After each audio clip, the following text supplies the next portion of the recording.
arrivé à Ulaanbaatar, c'est une toute autre histoire. La circulation y est épouvantable et des hordes de nouveaux riches en 4x4 semblent posséder tous les passe-droits. C'est une ville qui ne reflète pas l'image de la Mongolie que j'imagine et où je ne voudrais pas trop m'attarder.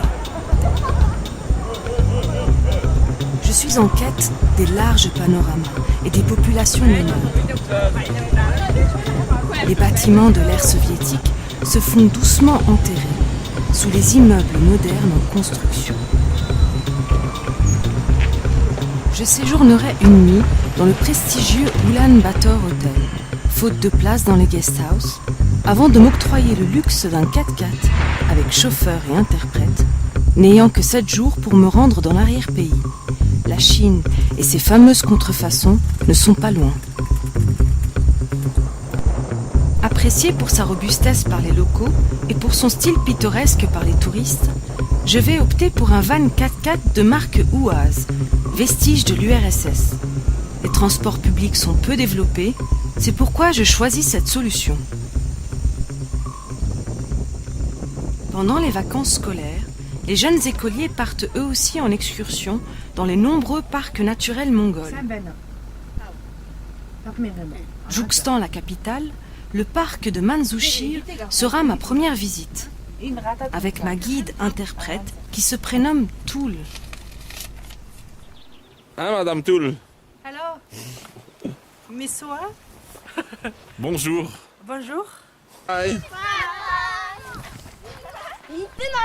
Le site comporte les ruines de 300 monastères bouddhistes du XVIIIe siècle, détruits par l'administration de Staline. Un lieu de pèlerinage qui me fait découvrir l'attachement des Mongols à la tradition bouddhiste. Donc on trouve de l'argent, du riz, des habits aux arbres. Tout ça est signe de bonne espérance, souhait de bonne espérance.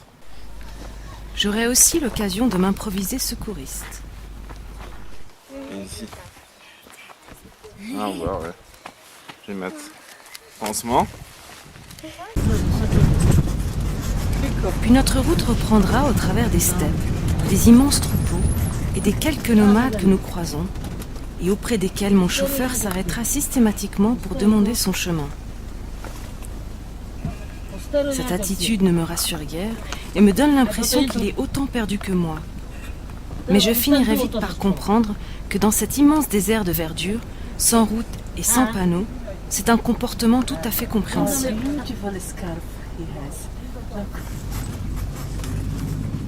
Au travers des pistes parfois très accidentées, nous progressons dans ce qui apparaît pour moi comme un grand désert vert.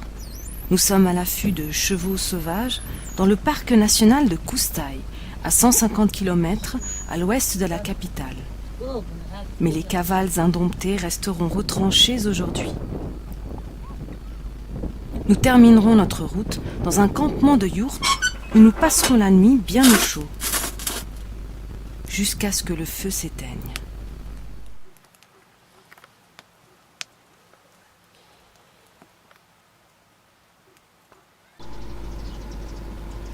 Je comprends très vite qu'en Mongolie, la notion d'élevage en plein air prend tout son sens. Des troupeaux gigantesques errent au beau milieu de la nature et aucune clôture ne se dresse à l'horizon.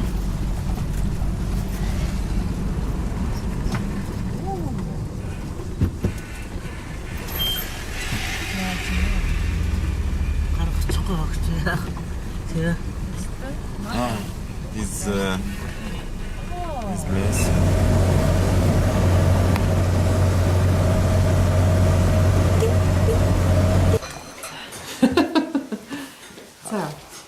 Ça c'est le thé mongol. Ouais, c'est tout maïs. Avec du lait et du thé vert. Du lait entier. Voilà, plat mongolien. Dans un restaurant routier. Thank you, Rémi. Les montagnes de Konyokan sont des lieux de pèlerinage pour les moines bouddhistes. J'y trouve aussi quelques chameaux en convalescence, au pied des petits temples dominant l'étroite vallée. Bien entretenus, garnis d'offrandes, ces temples semblent avoir préservé tout leur sens initial religieux.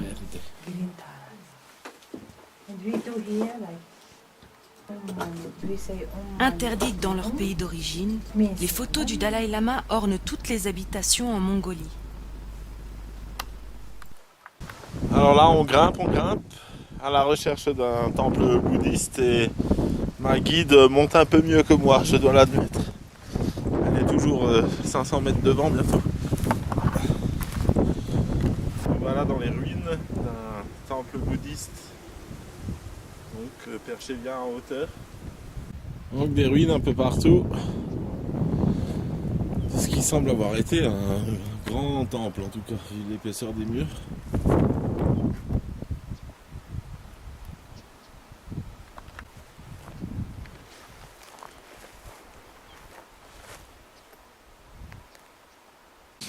It's a Mongolian soup with a dried meat. Яг Монгол шүү. Тэгээд ерөөс Монгол. Хоёр Монголдоо шиyaat ажил хийж байгаа. Et sans électricité tout ça. Hein. La cuisinière. Thank you, Rémi. Merci. Bon appétit. Bon appétit. Merci. Au pied du site, je loge dans une des yourtes d'une pension familiale. Sans électricité, sans eau chaude. La maîtresse de maison est seule depuis 2 mois. Son mari est parti déplacer le bétail et ma présence en tant que client semble être pour elle une vraie bénédiction. Elle s'attarde avec beaucoup de conviction à la cuisine où je suis venue me réchauffer.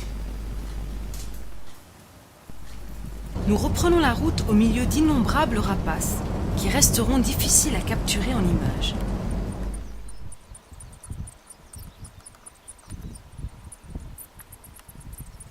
Nous arrivons à Karakorum, l'ancienne capitale de Gengis Khan, où demeure le grand temple de Erenzu, le plus vieux temple bouddhiste de Mongolie, qui, sous pression internationale, a été épargné par l'administration de Staline. Le son des cornes, son appel à la prière, à laquelle je vais me permettre d'assister. Je brave l'interdiction de filmer en condamnant le cadrage.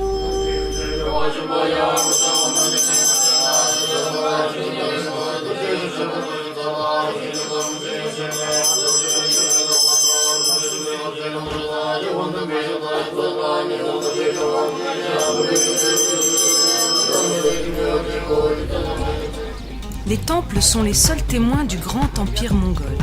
Peuple de nomades, aucune autre construction solide n'a été érigée durant cette époque. Seule l'imagination permet d'entrevoir à quoi pouvait ressembler la grande plaine de Karakorum au temps de Gengis Khan. Un monument a été construit pour rappeler cette grande période pour les Mongols. La ville, elle-même, ne rappelle pas grand-chose.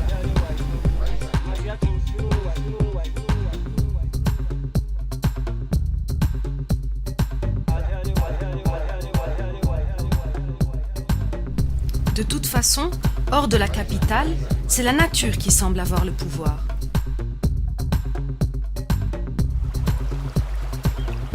Je passe la nuit dans un campement touristique où j'aurai la joie d'avoir un concert traditionnel rien que pour moi. La grande particularité de la chanson traditionnelle mongole est le chant polyphonique.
Le lendemain, nous reprenons notre route sous les au revoir chaleureux des jeunes membres de l'équipe du camp.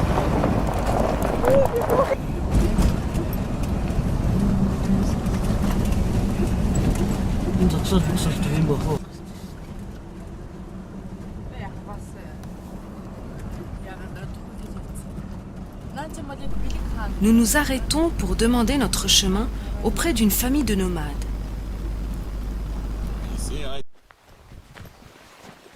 C'est aussi l'occasion pour moi de voir de plus près la vie des nomades. Les invités doivent se placer à gauche, juste après l'entrée de la yourte.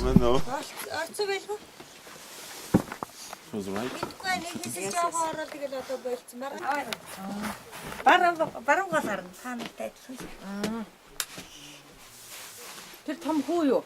Хүү байна тэгээ. Өмнөдөө харъя. Тэгээ boy the big one. Ah yeah? I don't even long hair. Now they are going to to cut his hair. It's a big. They will invite many people, like a birthday party, kind of party to cut the hair.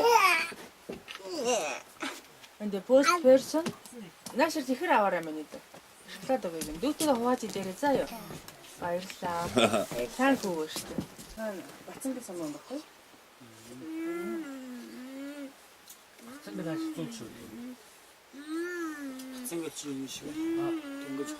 When we go out again, if you fallen down, you should come back again. You should enter again with some wood to put on the stove. It means when you fallen down, you will take something from the house, some luck or some fortune. I see. So you should Bring it back. yeah, the kind of.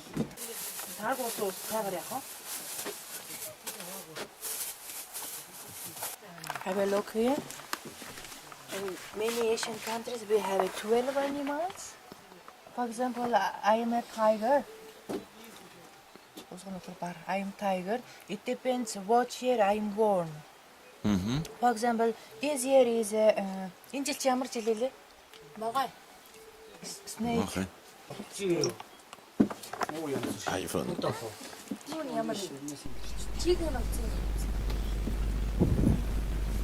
Après une longue pause, nous emmenons la petite famille en voiture, car il n'y a qu'une moto pour transporter tout le monde et une rivière à traverser.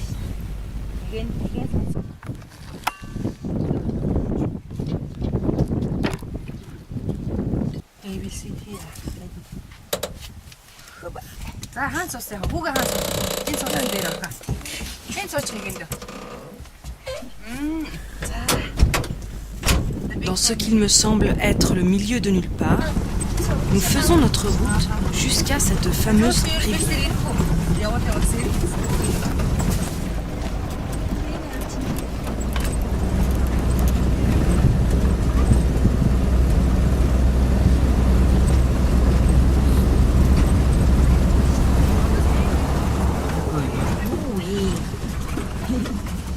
Coucou.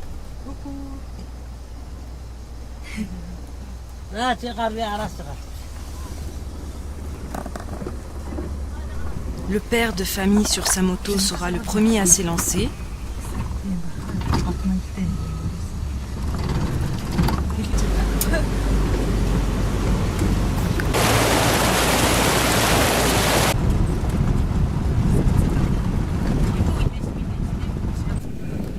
Et nos chemins se séparent au milieu de nulle part.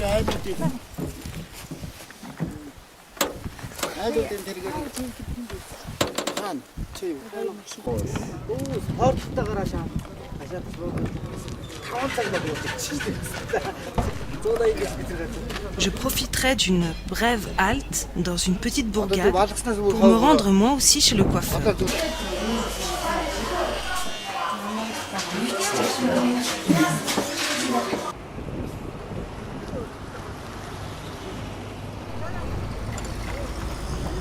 Nous poursuivons notre chemin vers Tsenker, une source thermale située au centre de la Mongolie.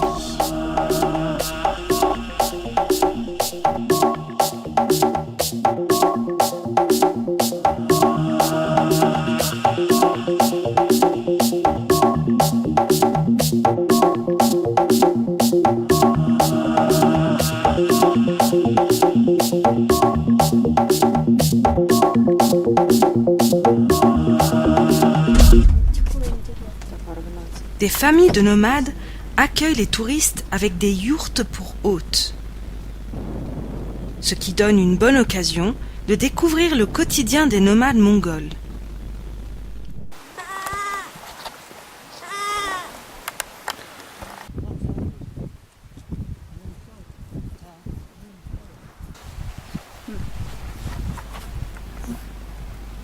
Ainsi que quelques produits locaux comme le fromage de yak, affiné sur yourte et séché au soleil,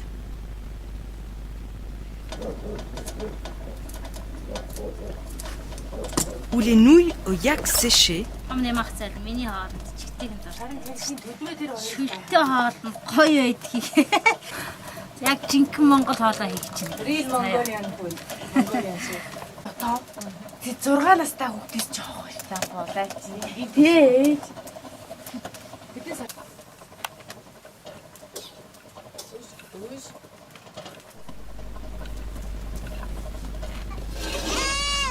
un environnement dans lequel tout le monde participe à la tâche,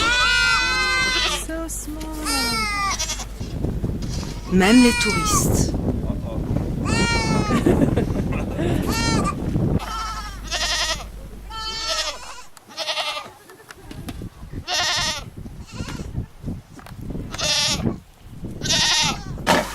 Lorsqu'une vache met bas, on récupère immédiatement son lait chargé de protéines que l'on cuit ensuite au bain-marie pendant des heures.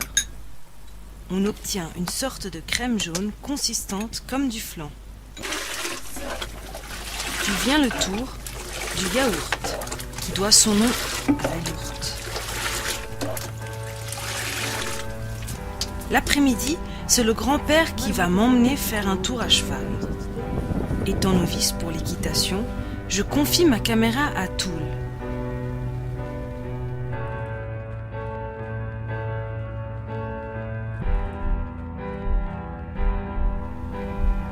Chaque famille de nomades possède des chevaux par simple tradition, car ils n'ont plus trop d'utilité aujourd'hui.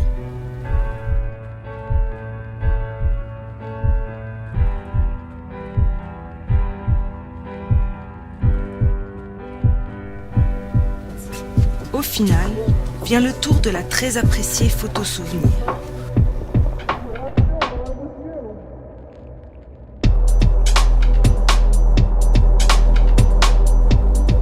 Je choisis ensuite de marcher seul sur une dizaine de kilomètres pour rejoindre le site de Tsenker.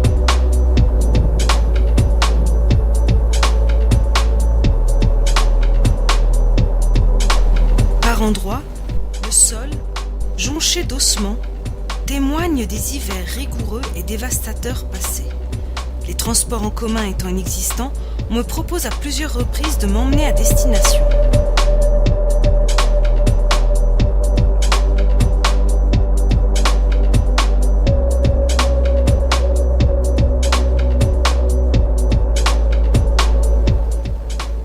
D'autres m'inviteront à rendre visite chez eux.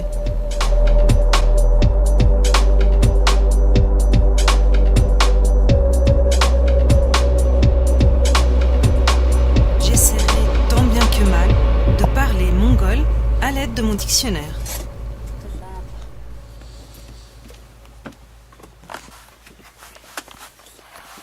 C'est Orum. Orum.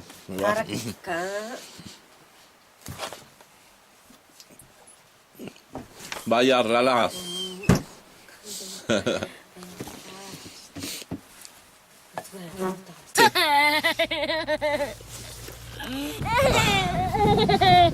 Elle va pas me laisser partir, hein.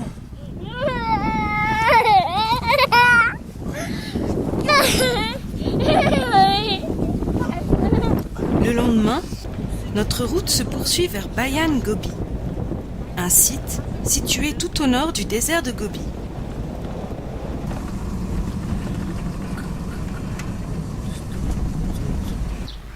Nous prenons le repas dans un petit restaurant au bord de la route.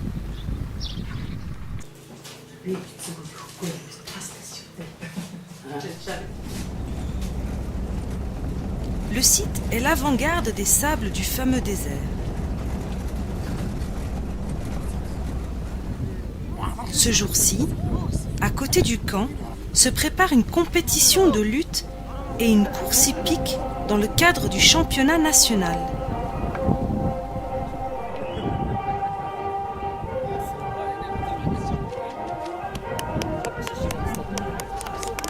J'assiste et tente de décrypter pour moi-même le cérémonial de l'événement.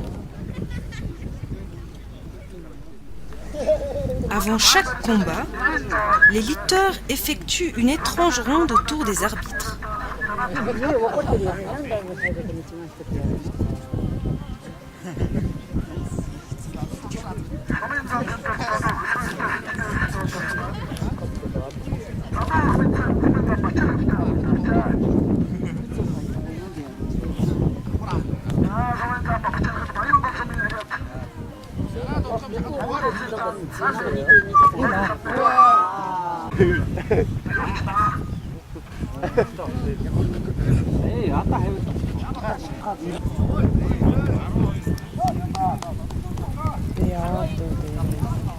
Les cavaliers se mettent en place.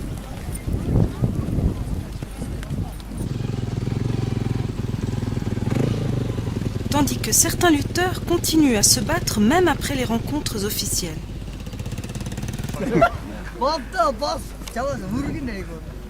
J'ai suivi le mouvement des spectateurs locaux afin de voir passer la course de chevaux, car évidemment, il n'y a pas besoin d'hippodrome en Mongolie.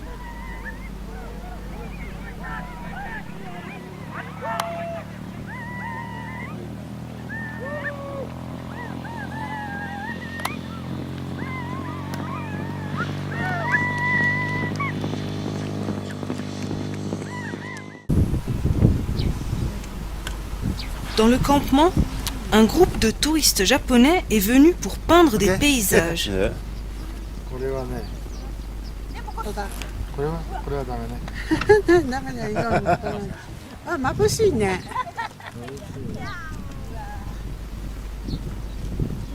Pour moi, sonne le retour en Europe. Dernière soirée avec mon chauffeur. On se parle pas beaucoup parce qu'on se comprend pas. Hein? Et pour finir, le personnel du campement organise une petite cérémonie pour chasser les mauvais esprits.